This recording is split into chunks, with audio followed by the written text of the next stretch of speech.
जितने देवी देवता हैं सभी के आशीर्वाद से मेरा लड़का सुरक्षित हो गया। तो इसलिए परिवार सबसे बड़ा है, न पैसा बड़ा है न पद बड़ा है। तो मैं उसको नीलाम नहीं होने दूंगा।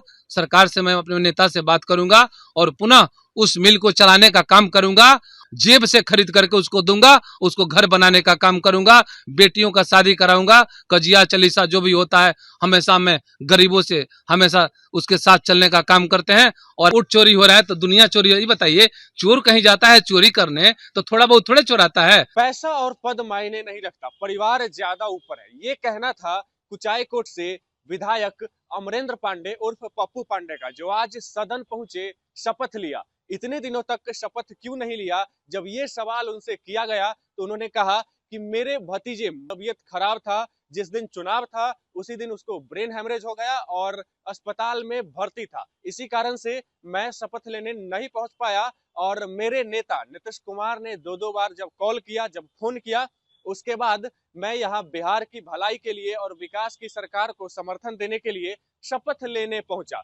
और इसके अलावा पप्पू पांडे उर्फ अमरेंद्र पांडे का कहना था कि उनके इलाके में जो चीनी मिल है वो भी नीलाम होने वाली है, जिसको वो नहीं होने देंगे। और चुनाव के दौरान उन्होंने लोगों से वादा किया था कि जितने भी भूमिहीन हैं उनको 10-10 धूर जमीन दिया जाएगा। पप्पू पांडे अपने जेब से जमीन देंगे और जो गरीब हैं उनकी बेटियों की शादी में मदद करेंगे और तमाम अलग अलग प्रकार की जो मदद है वो गरीबों के लिए वो हमेशा उपलब्ध रहेंगे। देखिए क्या कुछ कहते हुए नजर आ रहे हैं पप्पू पांडे। शपथ ले लिया, आखिरकार वजह क्या रही? इतने दिन क्यों लग गए आपको? देखिए, इतने दिन इसलिए लग गया कि हमारे लड़के का तबीयत खराब था। चुनाव के दिन 6 तारीख को वोटिंग हो रहा था, उसी दिन 2 बजे उनका ब्रेन हेमरेज हो गया। मैं चुनाव क्षेत्र छोड़ करके अपने लड़के को लेकर के गोरखपुर गया, वहां इलाज करवाया 15 दिन के बाद हम लेके मेदांता चले गए। और उसके बाद आज हमारा लड़का सही है।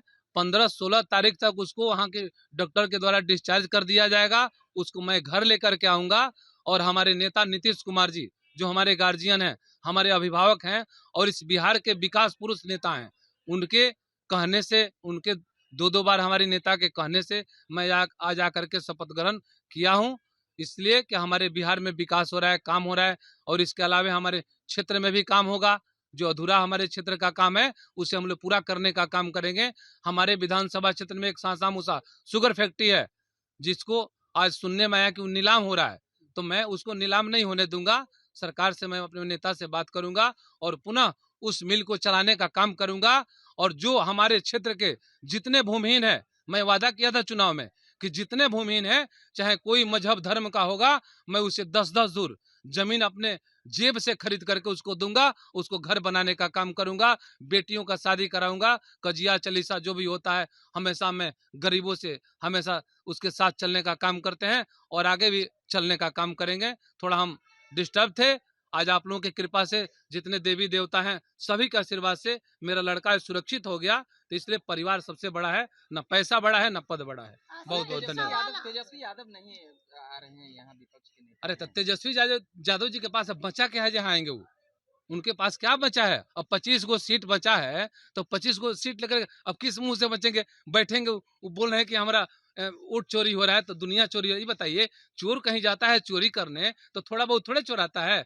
मान लीजिए अगर ऐसा आरोप लगा रहे हैं तो जितना एनडीए का हम लोग टिकट दिए थे सब टोटल का टोटल हम लोग जीत लिए थे। क्या एनडीए और जेडीयू का लोग नहीं आ रहे हैं? हर पार्टी का लोग आ रहा है। तो भाई जनता वोट देती है और नेता का जैसा कर्म करता है वैसा उसको वोट मिलता है। तेजस्वी यादव कुछ पता नहीं वो गए हैं, घूमने गए हैं, वो आएंगे साल 2 साल के बाद आएंगे। कहा जा रहा है कि विपक्ष के द्वारा कहा जा रहा है कि बीजेपी जेडीयू को कमजोर कर रही है। पहले जिस तरीके से गृह मंत्रालय अब सम्राट चौधरी के पास चला गया और स्पीकर का पद भी नहीं दिया गया, इस पर आपका क्या स्टैंड है? क्या कुछ कहना? ऐसा कुछ नहीं है, हमारे नेता ना कमजोर थे, ना है, ना भविष्य में रहेंगे। इस बिहार का एक ही आदमी का नाम कहलाया जाता है विकास पुरुष नीतीश कुमार, और उनके द्वारा काम हुआ है और इस बार भी हो रहा है और आगे भी होते रहेगा। इसको कोई रोक नहीं सकता है।